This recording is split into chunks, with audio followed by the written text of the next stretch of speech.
դառնի կրիստալային համով ջուր պատմական աղբյուրից։ Դրույթին դուք հիշում եք մոտավորապես 2 շաբաթ առաջ մենք այստեղ հանդիպեցինք թեման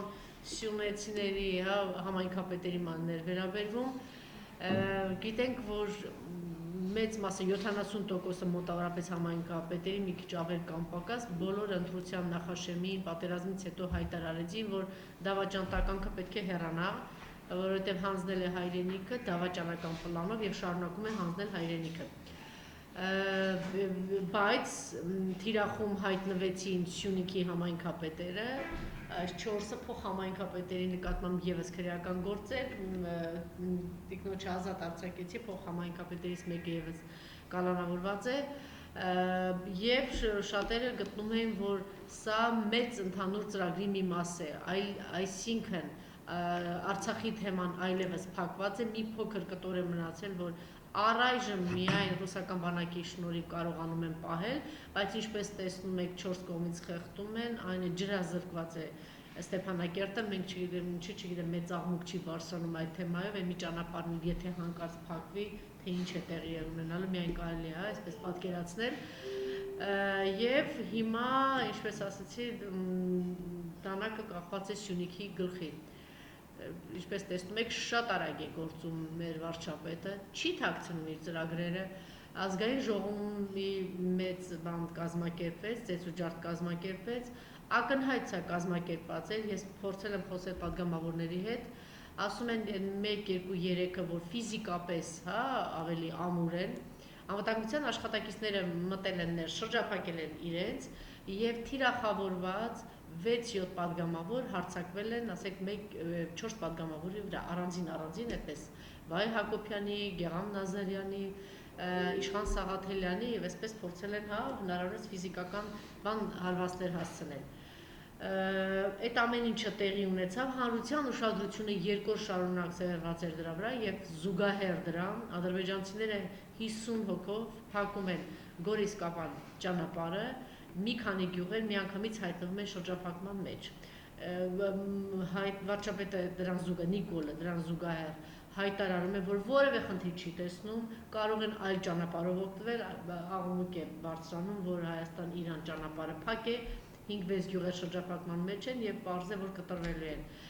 բացի այդ լկտիաբար մի քանի ժամ հետո ասում է որ ինչ է տեղի ունեցել խորհրդային քարտեզով չէ Խորհրդային քարտեզով պատկանել է դա ադրբեջանցին, այսինքն մարդը պատրաստ է այսպես նվիրել։ Այնտեղից ստորացուցիչ նոր հայտարարություններ են գալիս Ադրբեջանի Ալիևի կողմից։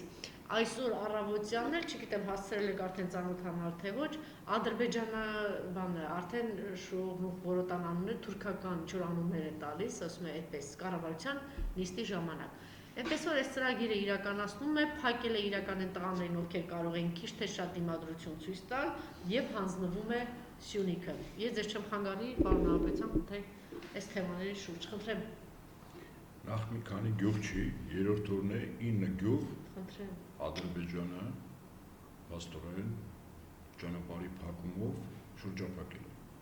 9 գյուղ կտրվել է Հայաստանի հետ շփվելու որովհետեւ հնարավորությունից։ Ես ասում եմ գյուղերը, որ ավելի հստակ լինի, որը գտնվում է Գորիս-Կապան ճանապարհահատվածի այն աջ եւ ցախ կողմերում, որտեղից որ այդ գյուղերից Մարսկենտրոնի եւ Հայաստանի միանալու համար պետք է անցնեն այդ 21 կիլոմետրով։ Որոտան, Շուրնուղ, Դավիթբեկ, Կարմրակար, Արցվանիկ, Կազմոտ, Չապնի, Սևքար, Եղեգ 9 գյուղ։ Այսինքն 9 գյուղ այս պայմանությամբ Ադրբեջանի Հանրապետության ռազմաքաղաքական ղեկավարության որոշմամբ կարելի ասել շրջափակված է միջազգային իրավունքի բոլոր նորմերով մարդու իրավունքների համընդհանուր հռչակագրի կետերով այդտեղ ապրող Հայաստանի քաղաքացիներից խլված է ապրելու, աշխատելու ուժօգնություն ստանալու առավոտյան զինվորների միջոցով են հաց հասցրել աշխատելու իրավունք եւ ընդ որում այդ փաստը որ դա այլևս Ադրբեջանի վերահսկողության ներքո պետք է լինի 3 հայտարարից գերագույն վիժվածքը ինչ է ասում նա կա այլ Կապան Աղանի նորմալ գրունտային ճանապարհ։ Սյունիքի մարզը Հայաստանից կտրված չէ, բայց 9 գյուղեր կտրված են։ Այս մարդը իր ձեռքով ասում է, այո, քիննա տատվել ենք, տալիս ենք։ Այս հիմա ես ասում եմ, ինձ ասում են կոպիտ բառեր մի օգտագործի, ես չգիտեմ ինչ ասեմ, ճիշտ ասած, լավ։ 9 գյուղերը հանձնված են։ Եթե հանձնված չունեին, ասենք սույն անձը կասել, այո, փակվել է ճանապարհը, Հայաստանի կառավարությունը ամեն ինչ անելու է ժամ առաջ բացի այդ ճանապարհահատվածը, որպեսզի 9 գյուղերի բնակիչները կարողանան կապ ունենալ մարզի եւ Հայաստանի մյուս բնակավայրերի հետ։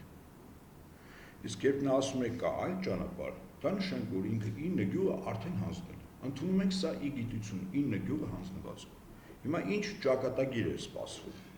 Ըստ էս նաեւ այս տաղավարից բարբերաբար ես ասել եմ, Ադրբեջանի կողմից իրականացվող քաղաքականությունը 3 գոտիավորում ունի Հայաստանի նկատմամբ։ Առաջին, սահմանամերձ բնակարան ստեղծել վիճակ, որտեղ բնակիչները դուրս գան, անելանելի ապրելու, աշխատելու, կերակրվելու, սեփականություն ունենալու։ Սա առաջին։ Երկրորդ գոտիավորումը կենտրոնական մասերում, բնակավայրերում գնում են հսկայական հողատարածքներ, տներ եւ դրա մասին վերջերս եղավ նաև մեծ հաղորդում, ապարանում էր դա։ Երրորդ գոտիավորումը դա արդեն վրացական սցենարով Հայաստանի աջարացումն է, այսինքն իրականում գնվում է սեփականության մեծ իրավունքներ քաղաքներում,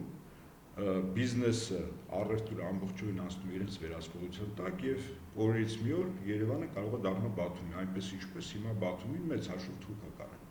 Այս 3 քաղաքական 3 գոտիավորված քաղաքականություն է տարվում։ Եվ այս 9 գյուղերի բնակիչները, եթե այս կապը չվերականգնվի, Փաշինյան Նիկոլը 3 ասաց, որ դա չի վերականգնվելու, որտեղ դրա մասին որպես սպառնալիք չբարձրացնես, փոխան ասեց կա գրունտային այլ ճանապարհ, բայց 9 գյուղերի բնակիչները,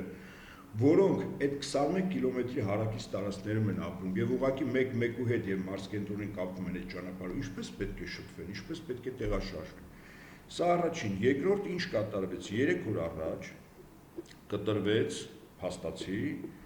Հայաստան, Իրանի Իսլամական Հանրապետություն ճանապարհը ավտոբեռնափոխադրումների համար։ Գորիս Տաթևով կապան այդ ճանապարհը բավարար չի ոչ չափերի, ոչ ճանապարհի որակի եւ ոչ էլ ոլորանների համար, դա բավականին վտանգավոր է։ Եվ հետեւաբար Իրանի Իսլամական Հանրապետությունից Հայաստան, Հայաստանից Վրաստան փոթի նավահանգի ծերծով այդ բեռնափոխադրումը ինքը սկզբունքորեն այլևս փակ է։ Եվ երրորդը, այն ինչ որ կատարվեց 3 օր առաջ այս ճանապարհի փակումով։ Գիտենք, որ հյուսիս-հարավ նաև էներգետիկ 3-4 պետությունների հետ էներգետիկ կապի աշխատանքներ է տարվում, մասնավորապես այս ճանապարհը փակելով կտրվում է Իրանից Հայաստան գազամուղը, երկրորդ Հայաստանը, Վրաստանը, Իրանը եւ Ռուսաստանը մեծ հաշվով մեկ էներգետիկ համակարգի մեջ են ներառված եւ բավականին լուրջ գումարներ կան ներդրված, որովհետեւ Հայաստանի էլեկտրաէներգիան արտադրող փոխանցվի Իրան։ Իրանի Իսլամական Հանրապետությունը մեզ դրա դիմաց ընդ որում տալիս է վառելիք, ասենք, գազ, անհրաժեշտության դեպքում նաև մեքենաների վառելիք, հիմա դա էլ է փակված։ Առավել եւս երբ կար խնդիր, որ Հայաստան-Վրաստան էներգո համակարգը որպես մեկ ամբողջական, մեկ մարմին դա գոյություն ունենար, կապվելով Իրանի մի կողմից Հայաստանի միջոցով եւ Ռուսաստանի, Վրաստանի միջոցով։ Սա եւս կտրվում է։ Այսինքն այն ինչ կատարվում է այսօր Ադրբեջանի ռազմաքաղաքական ղեկավարության կողմից հստակ է, տեսանելի է եւ ուղղակիորեն մեր երկրի անվտանգությանը սպառնալիք է։ Սա պատերազմի էլեմենտ է, որը կիրառվում է մեր նկատմամբ, որտեղ պատերազմը միայն մարտի դաշտում չի։ Եթե Թուրքիան 1993 թվականին շրջափակեց Հայաստանի Հանրապետությունը եւ դրանով չհայտարարված պատերազմի մեջ մտավ Հայաստանը, որտեղ տնտեսական շրջափակումը եւս պատերազմի էլեմենտ է։ Ապա Ադրբեջանը այս շրջափակումով փաստացի Հայաստանի հետ հիմա գտնվում է պատերազմի մեջ, 9 գյուղերի բնակիչները տարածքները ամբողջությամբ շրջափակված են, այդ մարդկանց կյանքի առողջության հետ կապված օրվա իշխանությունների կողմից որևիցե մտահոգություն չկա եւ միակ հիմնավորումն ու փաստարկը այն է, որ կա այլընտրանքային ճանապարհ։ Ընդ որում այդ ճանապարհով չի անցնում 9 գյուղերից դեպի մարզկենտրոն եւ Հայաստանի մյուս բնակավայրեր անցնող ճանապարհները։ Սա ընդունում ենք ի գիտություն։ Ադրբեջանը մեզ հիմա այս քայլով պատերազմում է։ Օրվա իշխանությունների համարժեք ռեակցիան այն է, որ փորձում են արդարացնել ինքը եւ իր կուսակցության կարկառուն դեմքերից մեկը Խաչատուր Սուքեսյանը, երբ ասում է ճանապարհը բաց է, իրականում ստում է, երեք ասեց, լրագրողների հետ հարցազրույցի ժամանակ ոչ մի ճանապարհ չի բացվել, եւ այս իրողության պայմաններում ինձ համար իսկապես անընդունելի է եւ տարօրինակ է, որ խորհրդանական ընդդիմությունը, որպես առավել կազմակերպված մի քանի ուժերի միավորներ,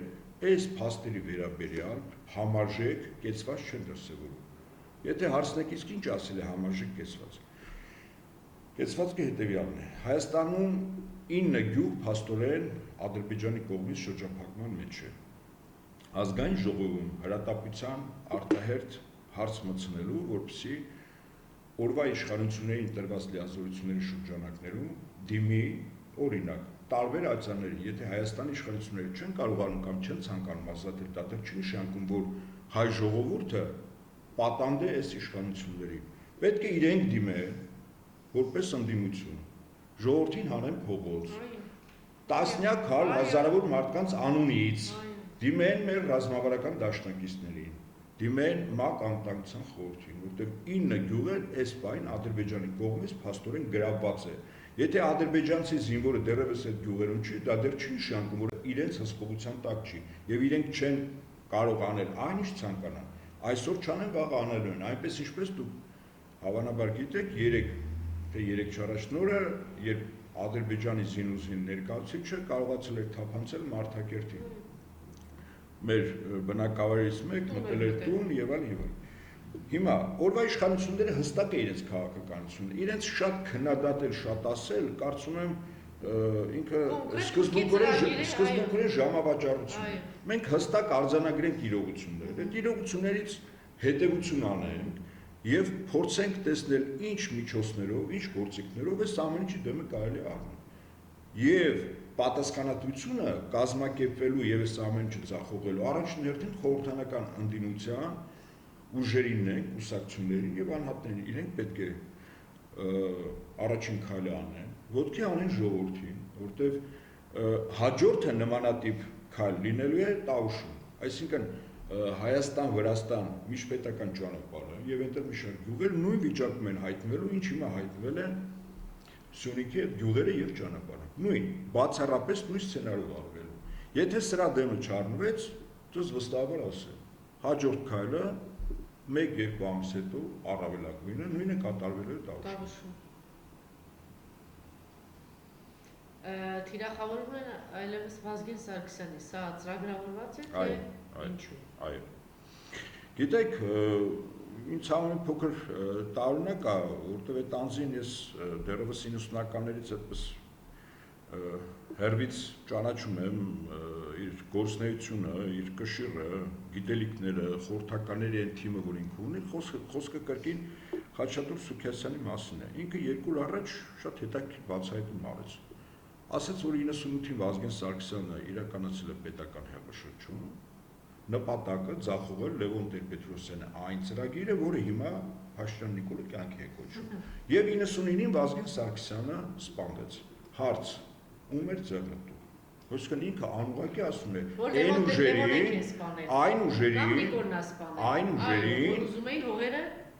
հանձնել։ Այս վիճակի վերել Վազգեն Սարգսյանը ոչ միայնակ, իր կողքային նայում Սերժ Սարգսյան, Ռոբերտ Քոչարյան, ձախողեցին այս ծրագիրը։ Ավելին,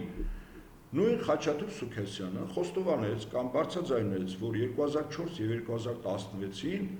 այն ժամանակ հանրապետության երկրորդ եւ երրորդ նախագահները կրկին անգամ ձախողել են տարածքների հանձնումը, ներառան նաեւ Արցախը Ադրբեջանի մաս դառնալու Ադրբեջանի, Թուրքիայի եւ իրենց անդրօվկիանոսյան տերի ծրագրերը։ Այսինքն նրանց համար, ովքեր որ ասում են իրենք տվել են այդ տարածքը, տեսեք, իրանք իրանց բերանով, ՀՀՇ-ն իր բերանով ասում է, որ այս մարդիկ ձախողել են, թույլ չեն տվել Եվ մենակ այդ ժամանակ չէ, հետո 20 տարի էլ թույլ չեն տվել, որ այդ տարածքները տան։ Ես ասում եմ այնինչ ասես Խաչատուր Սուքասյանը, Այո, դա է ենթադրում։ Այո։ Եվ հետաբար 3 անձիկ, որոնք ունեին հեղինակություն, փորձառություն, կազմակերպական լուրջ ունակություններ, իրենք խանգարել են։ Մեկը դրանցից ֆիզիկապես չկա։ Ես այդ 3-ին կավելացնեմ եւս մեկ անձի, որը սկզբունքորեն կարող էր իրապես խոչընդոտ հանդիսանալ այս ամեն ծրագիրը ծախողը, դա Մանվել Գրիգորյանն է։ Նա եւս ֆիզիկապես չկա։ Մյուս անձի նկատմամբ, Սերժ Սարգսյանի նկատմամբ 2014-15 թվականներից մինչև 18 թվականները նվազագույնը 3 մահափորձ է կազմակերպվել։ Սրա մասին սա այն ուժերի, ովքեր դեմ էին Սերժ Սարգսյանի կողմից իրականացվող քաղաքականությունը, այն է չտալ հողերը եւ Ադրբեջանի կազմում չտեսնել Արցախը։ Այո։ Ըստ իրականությունը, իսկ Վազգեն Սարգսյանի Հիմա եթե ամփոփենք Վազգեն Սարգսյանին, քանի որ ինքը դեմ էր, այդ ՀՀՇ-ն էր ի դեմս Լևոն Տեր-Պետրոսյանի, որ ուզում էր տալ, իսկ Վազգեն Սարգսյանը խանգարում էր իր ընկերների հետ միասին։ Նիկոլ Փաշինյանը, որ ուզում էր տալ եւ տվեց, խանգարել է նաեւ իրեն, կարող ենք հետեւություն ունել, որ այս ՀՀՇ-ացին տակակը սպանել է ըստ իրենց Վազգեն Սարգսյանին։ Ну, իրենց է ձեռնտու։ Այո, իրենց խոսքերով դա մենք չենք ասում։ Սարգսյանը, Ռոբերտ Քոչարյանը, Սերժ Սարգսյանը, դուք ավելացրեցիք նաև Մանվել Գրիգորյան անունը, խանգարել են այս հրեշավոր ծրագիրը հայրենիքը հանձնելու 98 թվականից 98 թվականից հայրենիքը հանձնելու 2008 թվականին այդ նույն ուժերը եկան առաջ նորից իրենց խոսքերով եմ ասում այդ մարդուն բերելու առաջ Լևոն Տեր-Պետրոսյանին հետևից նաև Նիկոլին վստահաբար այդ ծրագիրը իրականացնելու համար այդ թուրքի ծրագիրը իրականացնելու այն է հանձնել ազատագրված տարածքներ եւ հանձնել Արցախը։ Դրան ավելացած նաեւ հանձնել Սյունիքը։ Մի մոռացեք, հիմա արդեն բարձ է դառնում հանձնել Սյունիքը։ Եվ դա Սերժ Սարգսյանն ու Ռոբերտ Քոչարյանը թույլ չտվեցին։ Այս անգամ իրենց հաջողվեց։ Իրենց սատանայի միջոցով։ 3 չարաշնորհը եւս մի ինքնախոստովանական բացահայտում են արել իշխանության ներկայացուցիչները այս թեմայով։ Պատգամավոր Հայկ Սարգսյանը հիմնավորելով գործընթացները նախորդ տարիների ասել է, որ 2008 թվականին իշխանությունները թույլ չտվեցին հեղափոխության հաղթանակը։ Այն, որ Ռոբերտ Քոչարյանը իբր այսօր դատվում է սահմանադրական կարգը տապալելու մեջ այդ հոդվածով 2008-ին սահմանադրական կարգը տապալելու գործը անունը հեղափոխություն, իսկ իրականում իշխանության բռնազավթում հեղաշրջման միջոցով փորձ են արել իրականացնել Լևոն Տեր-Պետրոսյանը իր համախոհներով եւ որը ձախողել է Ռոբերտ Քոչարյանը։ Այս սա եւս իրականություն է, ասեմ ձեզ, առաջին անգամ իշխանությունը Լևոն Տեր-Պետրոսյանի թիմակիցները կապ չունի տարիքային ցենզը, առաջին անգամ ասում էին, որ 2008 թվականի իբր ընտրությունների արդյունքները վիճարկելը դա իրականում պետական հեղաշրջման փորձ է եւ դրա մասին բարձրաձայնեց Հայկ Սարգսյանը, որի հայրը իդեպ եղել է Լևոն Տեր-Պետրոսյանի ամենամոտ համախոհներից, մտերիմներից, ընկերներից մեկը։ Այս է իրականությունը։ Իդեպ Լևոն Տեր-Պետրոսյանի բանը, թատրոնը վերջին խոսքերը ասեց Նիկոլ Փաշինյանի մասին։ Հիշում եք։ Երևի մտածում եք կարող է Նիկոլ Փաշինյանին գցել։ Հետո մեկ էլ անցավ մի քանի ամիս, մեկ է տեսնում եք այս մարդիկ Նիկոլ Փաշինյանի ցուցակով, այդ նախկին ՀՀՇ-ականները, հետո տեսնենք որ պաշտոններ է ստանում այդ ՀՀՇ-ը։ Ուրեմն Լևոն Տեր-Պետրոսյանի ամենամոտ կուսակիցները, գաղափարակիցները, ընկերները այսօր գտնվում են Հայաստանի Հանրապետության օրենսդիր, գործադիր, դատա իրավական մարմինների ամենաբարձր պաշտոններում։ Անունները չեմ ուզում տալ, մեր ժողովուրդը գիտի, նվազագույնը թվով 10-ից 15 անձ, շատ կարևորագույն հանգուցային տեղերում, կենտրոնական բանկում, օրենսդիր մարմնում, գործադիրում։ Արաքցյանի փեսան է,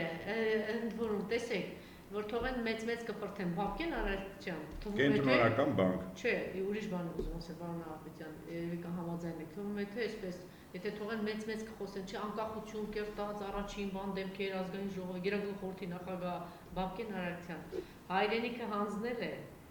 այս կոտորած է եղել է, չկա Արցախը, մի հատ փոքր ինչ որ կտոր է, Սյունիքը հանձնում են, Եվ այս տականքներից ոչ մի նախադասություն, ոչ մի բառ։ Հեսան ինչ պաշտոն է։ Բանկի կառավարիչ։ Կենտրոնական բանկի կառավարիչ։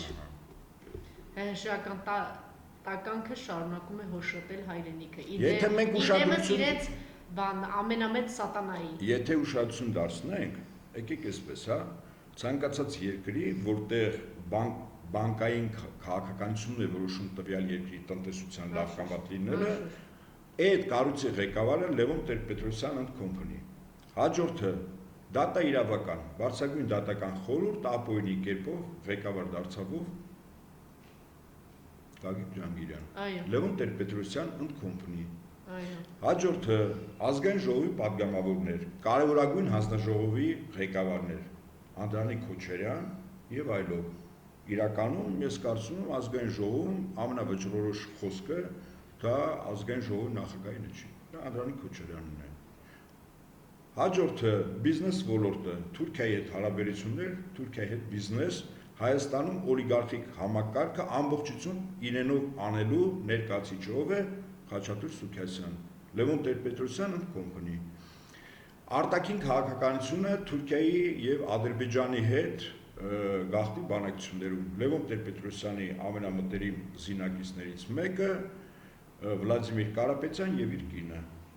Այսինքն երբ նայում ենք այսօր փաստացի Լևոն Տեր-Պետրոսյանի թիմը այն ժամանակվա այսօր իրապես իշխանության ղեկին է, փաստացիորեն իշխանության ղեկին է եւ այդ քաղաքականությունը վարում է առերևույթ Նիկոլ Փաշինյանը։ Ես կարծում եմ ինքը ավելի շուտ օրեր առաջ մի օկտատեր գրել, բավական դիպուկ գրել էր, որ ինքը Սիլ կոնցերնում Խաչատուր Սուքիասյանի մոտ վարչապետ է աշխատում։ Այդ ձևը դրված է եղել նաև Լևոն Տեր-Պետրոսյան տանեն եւ ժամանակին ասում են, որ Վանո Սիրադեղյանի մոտ, ասենք Լևոն Տեր-Պետրոսյանը վարչապետ էր աշխատում։ Պակար այդպես ասում էին։ Բայց լծակների առումով, գործնական լծակների առումով, հա, այսպես կրակելու իրավունք եւ կրակելու հնարավորություն ունենալու առումով այն ժամանակ երբ Վանո Սիրադեղյանը վական լուրջ կշիռ ուներ ու իսկապես իր խոսքը շատ ավելի ծանրակշիռ էր 95-96 թվականներին ցույցերի ցրման գլուխ չի կանգնել Լևոն Տեր-Պետրոսյանը, կանգնել Վանո Սիրադեղյանը, եթե հիշում եք, ասում էր քաղցած մարդկանց ոչ թե աշխատատեղով պետք է ապահովել, այլ ունենալ բավարար չափով անգամ թիրներ նշում, ջրցան մեքենաներ եւ մահակներ, ուսի ժողովրդին ծեծելով ցրել փողոց դուրս եկած։ Եթե ժողովրդի մի մասը այնուամենայնիվ չի ընկրկում նահանջում, ապա ուղղակի պետք է կրակել եւ մի քանի 100 հոգու սպանել։ Այս սա է Լևոն Տեր-Պետրոսյանի վարած քաղաքականությունը, որը կրկին եկել է իշխանության եւ վարում է այն քաղաքականությունը, որ 1998 թվականին ձախողեցին, կասեցրեցին, կանգնեցրեցին Վազգեն Սարգսյանը, Սերժ Սարգսյանը եւ Ռոբերտ Քոչարյանը։ Հիմա ասեմ այսպես, քայլը ընդդիմությանն է։ Իշխանությունը իր գործը անում է։ Բացահայտ։ Որից խնդիր չկա, իրենք անում են եւ հիմա ընդդիմությունը պետք է քայլանի եւ տեսնենք, եթե այս ընդդիմությունն է, եթե այս ընդդիմությունը չի, ուրեմն ժողովրդի իր մեջից պետք է ծնի այն խմբին, այն մարդկանց, որոնք այս ամեն ինչի դեմ փորձելու են կասեցնել, կանգնեցնել։ Ընդ որում օրերի հարց է, եթե կհավաքվեն, կորոշեն, Սյունիքը տալիս է այս մարդը։ Ես կրկնում եմ, եթե Արցախի պարագայում այս տականքները 20 տարի շարունակ, այդ մեր մատնանշած այդ ուժը 20 տարի շարունակ հակաարցախյան գիծ է տարել։ Վերջին տականքներ Բլեյանը հիշում եք, ասեց, որ մենք սխալ էինք, մենք պիտի բան անեինք, այդ չարձագանքենք այն ժամանակ այդ հարաբերությունը Քիրվայցյան, մոռացեք այդ Բլեյանի անունը, հիշում եք, Քիրվայություններ ման գալիս չէ, Ադրբեջանի բանի ոտերանգած։ Ոնց կարող է մոռանալ այդ ժամանակ գործող Լևոն Տեր-Պետրոսյանի իշխանությունը ամենաանդիմադիր կուսակցությունը, ամենաարմատական Հայաստանի Հանրապետությունում, Հայաստանի Հանրապետական կուսակցությունն է։ Ես մինչև 93 թվականը եղել եմ այդ կուսակցության խորհրդի անդամ եւ շատ լավ գիտեմ Լևոն Տեր-Պետրոսյանին եւ իր թիմին եւ արածներին, շատ լավ գիտենք։ Ես եղել եմ խորհրդի անդամ եւ Հանրապետական թերթի գլխավոր խմբագիրն եմ եղել։ Հրաշալի գիտեմ, դրանից հետո ինձ Վազգեն Սարգսյանի, Աշոտ Նավասարդյանի պայմանավորությամբ որպես մասնակետ հրավիրեցին Պաշտպանության նախարարություն կառույց պետք է ստեղծվեր, ես որպեսզի մնայի այլևս երկարատև ծառայության։ Այդպես ես հանրապետական կուսակցությունից կասեցվեց եւ ես հիմա անկուսակցական եմ եւ իմ ծառայությունը այլևս զինված ուժերում է։ բայց հրաշալի գիտե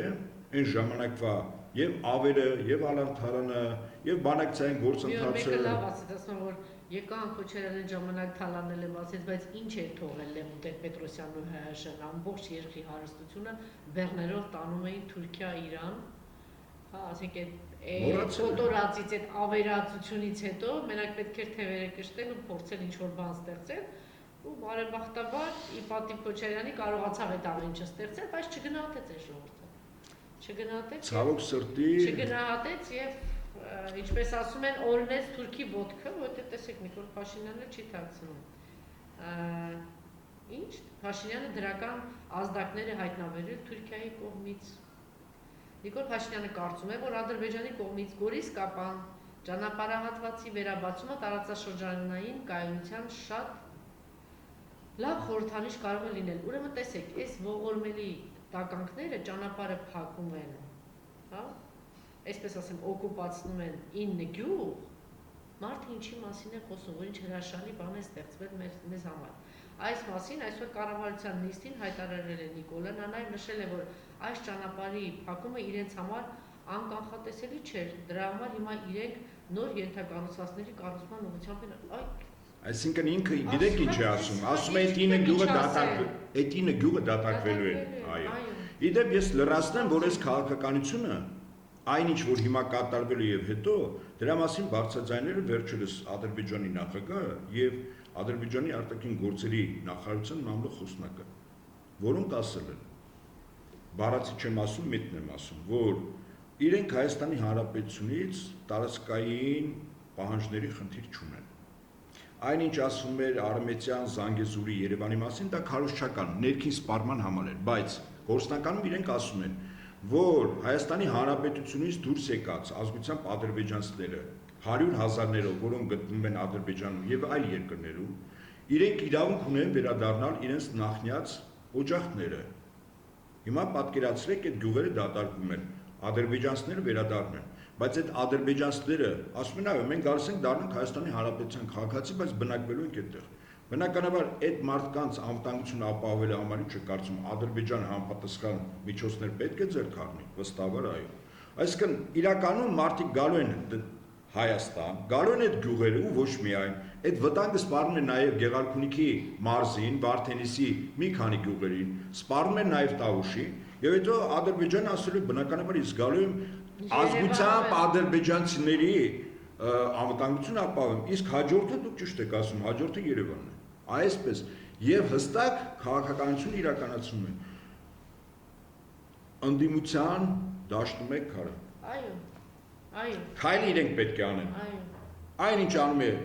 օրվա իշխանությունը տեսնում են տականությունը կիսում են կիսելու են գրեք, ուրեմն մի Վազգեն Սարգսյան, չգիտեմ, առաջ չի գալու, ոնց որ ժամանակին առաջ եկավ, պահեց այս հրեշավոր, այլանդակ, այլասերված դավաճանական թուրքի ծրագիրը, որ ուզում էր ամբողջացնել իրականացնել Լևոն Տեր-Պետրոսյանը ՀՀՇ-ը։ Չէ, Վազգենը առաջ եկավ, երկու կողմից էլ Քոչարյան, Սերժ Սարգսյան, Մավել Գրիգորյան եւ այլն եւ այլն։ Չէ, Սամվել Բաբայանն էլ այն ժամանակ երևի երիտասարդ էր, այդքան չէր այլասերվել, որ հետո այլասերվեց, այլանդակվեց, չգիտեմ ինչ եղավ։ Փաստորեն, եթե այսօր դա տեղի չունեցավ, առաջ չեկան, իրենք կիսում են, որտեղ օրերի, ժամերի հարցեր։ Պատասխանատվության առումով այո կիսում են։ Այո, եթե իրենք, չգիտեմ, 2 շաբթի, 3 շաբթի վաղը, մյուս օրը Հայաստան դաշինքն է, պատիվ ունեն հայ-հեղափոխական դաշնակցությունն է, հանրապետական կուսակցությունն է, այդ Բարգավաճ Հայաստան կա այնտեղ մի հատ բանով, չգիտեմ ինչ, տարզած նստած, ասենք իրենց թվում է, թե բան են անելու, այդ բայրակթարը, այդ թուրքական կապիտալով չի պայթելու, էլ այնքան ողորմելի տհազ դեգեներատ են, իրենց թվում է, թե գալու են, ասեն, եկեք չաղ ու բախտավոր սեղանի շուրջ նստենք, սենց միասին լափենք, թուրքը գալու է, ասենք, բանի, գիտության բան է, թուրքը գալու է, ասեք, եկեք չաղ ու բախտավոր միասին ուտենք ու զվարճանանք էլ այդ տեսքով է գալու, ոչ թե բայրակթարի կամ ոչնչացնելու։ Այո, խոսքը նորից ամփոփեք, այս պահին այլևս խոսքը դավաճան տականքը տվել է Սյունիքը, այս պահին տվել է 9 գյուղ, կտրել է ճանապարհը Սյունիք Գորիս կապան ճանապարհը փակել է ճանապարհ, այսինքն մեր Եվ Իրան-Հայաստան միջպետական է։ Միջպետական ճանապարհը փակե, սա նշանակում չի բացառում, որ իրականում սով բան, այսպեսի բան մեզ սպառնում առաջիկայում, այնպես որ նորից ձեր կոչը պիտի խնդրեմ պարոնայության ընդդիմությանը օր առաջ ժամ առաջ պետք է քաղաքական խորհրդակցություններ իրենք անցկացնեն արտախորհրդանական ուժերի հետ եւ միակ գործիքը, որով հնարավորություն կա ճնշել իշխանություններին, դա կոչով մարդկանց փողոց հանելն է։ Տեսեք, մի հատ նկար ինձ ուղարկեցին գործընկերոջս, պիտի խնդրեմ ցույց տալ 2018 թվական բոմբ տականքները, Նիկոլի տականքները, այս քրչոտ աղջիկները, այս քրչոտ, հիշում եք այն քրչոտ կիսամերկ ինչ որ բան վիճակով, փռված Այս այլասերվածները փռված փողոցում, որ փողոց էին փակում։ Խնդրեմ, բարև ձեզ, 2021 թվական, ել չեմ ասում Արցախի մասին, բարի գալուստ, դեգեներատ տականքի Հայաստան, թուրքերով փակված ճանապարհ։ Ստացել եք այս են դեբիլներ, տահաս, թերհաս այլասերվածներին, որ ասում էին ապագա գա ու գնացին ձայն տվեցին։ Կամ չգնացին, տանը վեր ընկան ու չգնացին։ Ստացեք սա 9 գյուղի ճակատագիր, Սյունիքի ճակատագիր, դուք ընդ որում դա միայն դա չի, ասեք ամեն օր, հիմա դուք շատ ճիշտ նկատեցիք, հաջորդը, այո, Տավուշն է, Տավուշից հետո Գեղարքունիքն է, բայց կարող արդեն հետո չլինի, պարոն Նահապետյան, հենց միասին լինի, էլի, իրենց ծրագրով Երևանին հասնել։ Շնորհակալություն, որ հետևում եք մեզ, շնորհակալ եմ։